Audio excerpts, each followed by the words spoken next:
And there's Ralph Nader. Ralph Nader, independent, constantly has preached about the dangers of the duopoly and the two-party system. Earlier on in his career, he fought back against GM and he won. But one of the things that Ralph Nader has always said is that the reason why he was able to win is because back then there were no super PACs. There were no political action committees. So that's why he was able to push back against them and fight and win and to be so effective. The game is completely different now. And apparently the game is different for Ralph now too. Because now Ralph Nader is actually willing to help Joe Biden win. You know, he started praising Democrats a little bit last year on Twitter, saying Democrats want $15 minimum wage, Medicare for all. That was actually false. He got ratioed on that tweet. That was false. Like, they did not want those things. It's a couple of people in the Democratic Party that do want those things, but there were Democrats that voted against the $15 minimum wage. And the entire party does not want Medicare for all.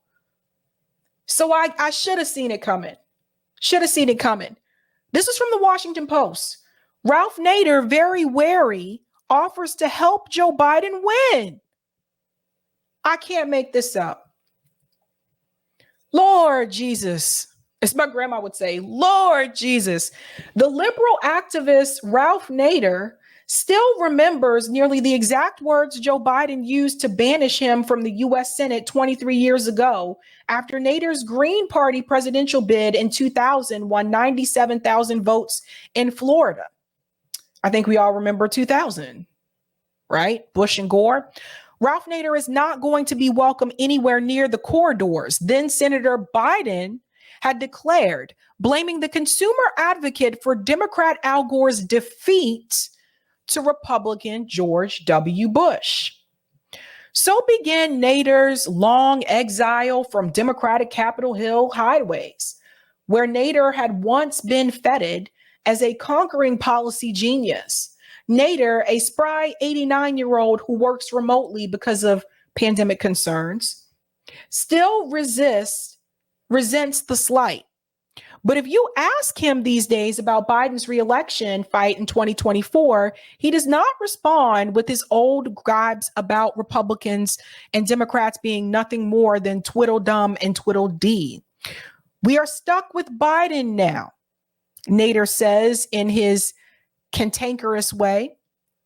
In a two-party duopoly, if one should be defeated ferociously, the logic is that the other one prevails. Former President Donald Trump is, of course, the one deserving ferocious defeat in that calculation. And for the moment, Nader wants everyone to know that this has become his overriding political mission. So not only is Ralph Nader willing to support Joe Biden, he has now made it his mission to help Joe Biden. Trump derangement syndrome is real. And it's when you have someone like him, who's next?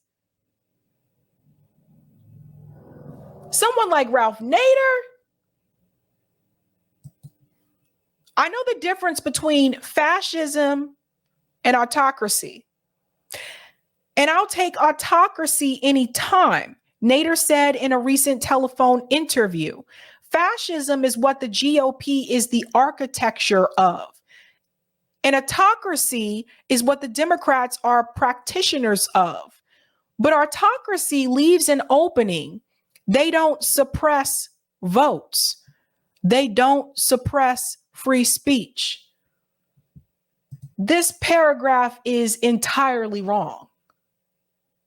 And I never thought I'd hear this from Ralph Nader, but listen, I'm not one to say Ralph Nader information is correct. But I'm saying it this time. Ralph Nader's information is incorrect. And I want to point out these examples. He's basically saying the GOP is fascist and the Democratic Party is autocracy. We've had this discussion on the show multiple times. When we talk about Trump, we talk about Biden. Both of them are fascists. They do it in different ways. So we have to think about, we want to talk about the architecture. The GOP is the architecture of fascism. Joe Biden was the architect of the crime bill. There's so many things Biden could do to try to make up for that right now.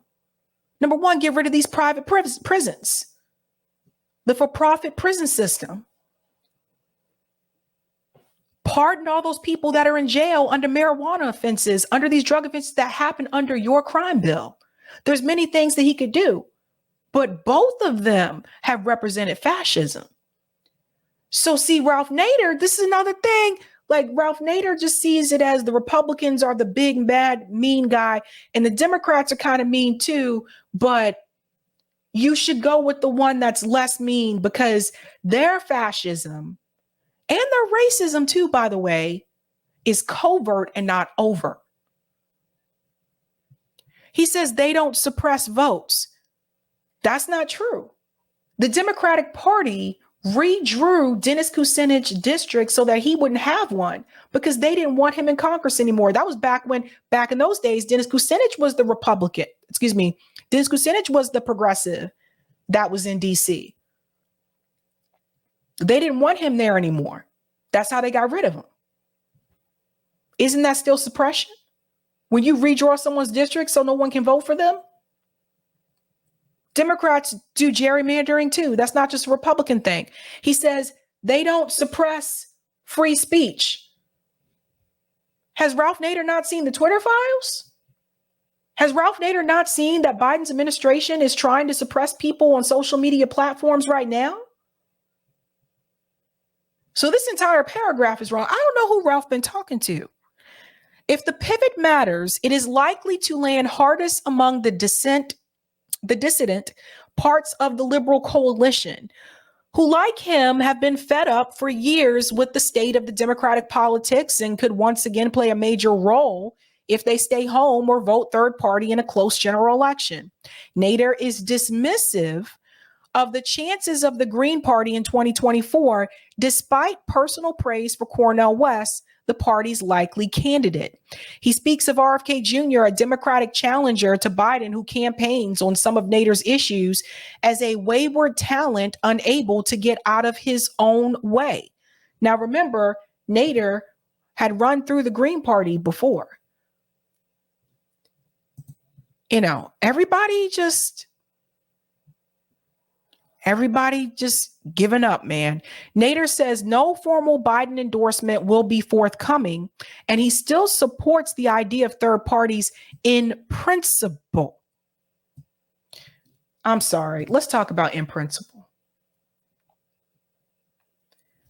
When people say they support something in principle, that means they support it as a theory, but they don't support it in practice. So anytime you hear people say, oh yeah, I support universal health care in principle, but they don't support that shit in practice. That's what Ralph's trying to tell you. Yeah, I think there should be multiple parties. That's democracy. But you need to vote for Joe Biden because we might get Donald Trump again. Biden is better than he has ever been, but he is still terrible on Empire and Wall Street. Jesus knows. Is about as close as he will come to complimenting the president. But the cover boy for Newsweek in 1968 and Time in 1969 has devoted himself as he approaches his 10th decade of life to, in his view, making Democrats better at being Democrats. So first of all, if somebody tells me that someone is terrible on Empire, that's a wrap.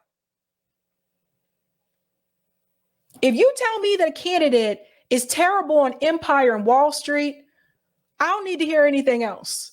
That's the end of the discussion. I'm not voting for Wall Street and I'm not voting for the Empire. So to me, there is no better than he's ever been. No. If you're still supporting Wall Street and the corporate powers that be as a politician, and you refuse to give everybody health care in this country, what happened to that, by the way? What happened to Biden's expanding health care? Joe Biden kicked people off of Medicaid. None of this stuff matters. For months, he has been calling and mailing elected officials and operatives his thoughts about how the party must improve its sales pitches. He produced a 10-point plan for improving the party's messaging and campaign tactics last year, calling for harder punches at the GOP and more liberal policy solutions. So Ralph Nader's working with the Democratic Party. If Ralph has been mailing people and he sent them a 10-point plan to improve the party, Ralph Nader's working with the Democratic Party, guys.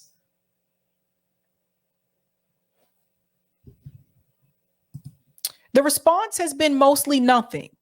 Unreturned calls he counts into the thousands, a result of resentments over his 2000, 2004, and 2008 third-party presidential campaigns. Even news outlets that used to cover his crusades have moved on. The main press I get these days is the obituary columns, he jokes. You see this, all these races that Ralph Nader had? And you see how the Democratic Party is still treating him? I don't understand why people keep trying to work with this abusive party. Why are you still trying to be there? It just reminds me of the people that it's like an abusive relationship.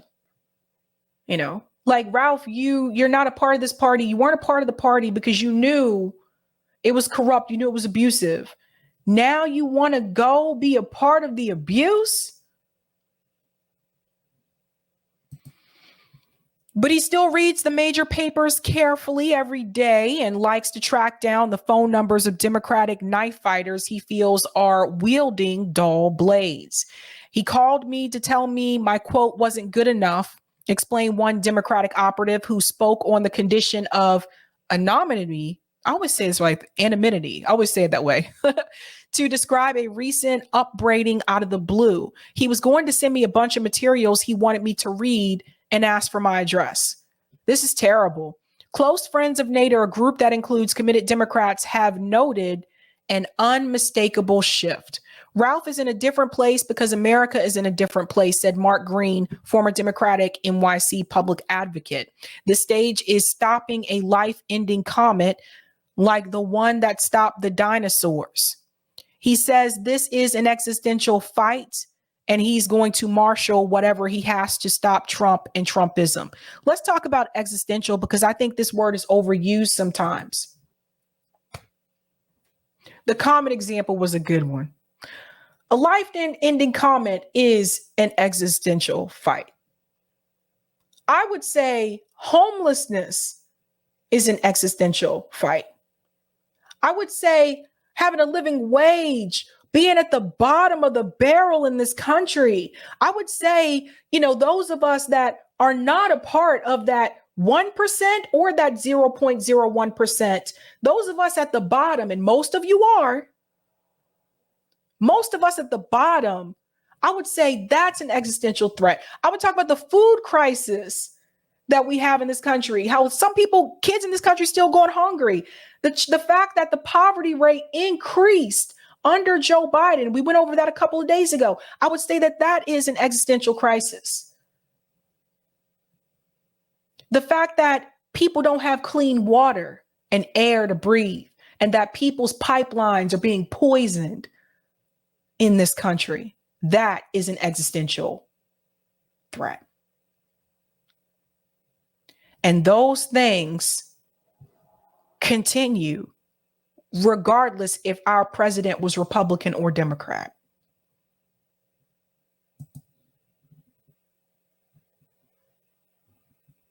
In practice, that means talking down the liberal challenges Biden may face in the general election. Bobby Kennedy gives a good portion of his speech on corporate power, and it couldn't be better, Nader said of the Democratic challenger to Biden, who has recently opened the door to launching a third-party bid. But then he has this bizarre tick on the jab and Ashkenazi Jews, a reference to Kennedy's recent suggestion about the pandemic. We're not going to get into all that because of YouTube, but you guys know about that. His advisors should tell him, why do you keep raising these crazy things? That's the tragedy of his campaign. He can't resist raising new bizarre correlations as causation and all that stuff. Kennedy's campaign manager, former Ohio Congressman Dennis Kucinich, responded by calling Nader one of my heroes. I'll take the first part about what he said as an endorsement. I'll take the second part of what he said as a message from a friend. West campaign manager Peter Dow now sings from a playbook that Nader pioneered. For too long, we've been told the only options are red and blue. It is time we practice democracy rather than just pay it lip service. But Nader no longer joins in. Cornel West has the most complete progressive agenda. It almost doesn't have any progressive aberrations. The problem is that the Greens are not that organized. It is hardly a secret, and you can't run a presidential campaign if you don't have local candidates in some kind of organization around the country. So that was something that we did debunk recently about the local Greens that are running. There's another local Green that I was actually contacted about that people want me to bring on as well. So that is something that they are trying to change with this particular campaign. But my thing is, Ralph Nader, you know that, and you've known that for years. So why didn't you try to get together with people and organize something locally to help the Green Party thrive? We can't look to these people as our heroes, guys. You know, Ralph Nader, he's much older now. I think Ralph Nader's just kind of like, look, I did what I did. Like, my part is done. It's going to be on the younger people. It's going to be on Gen Z. It's going to be on you guys to really make some type of change in this country, because a lot of people that have been fighting for years, they checking out. And they're just throwing their hands up in the air and saying, okay, it is what it is. We have this two-party system. Let's not even try to push back against that. And I also wouldn't be surprised if somebody contacted him as well and said, hey, we need you to come on our side, be on our side. I wouldn't be surprised. I just don't understand why people keep going back into abusive relationships. You know, it's just one of those things. I feel like people still looking for a political home. But do you have to have a political home if it means that there's abuse there? You know, it's like someone who's been in an abusive relationship. It's like, yeah, they may not want to be on their own, but you know that your boyfriend was crazy and was abusive towards you. And you know that that's not right, but you go back anyway. You leave because you're tired of the abuse, but you go back anyway because you don't want to be alone. Or you believe he loves you. Does Ralph Nader believe the Democratic Party loves him? Does Ralph Nader believe that the Democratic Party could still be a home for him? It was funny, like reading that part where he sent them ideas to help them with the party. It's like, that's what Justice Democrats was all about. And you see how that went. They don't want no help. They don't want to change. They don't want to evolve. They want to keep the status quo. It's very sad to see people continuing to try to work within this corrupt party.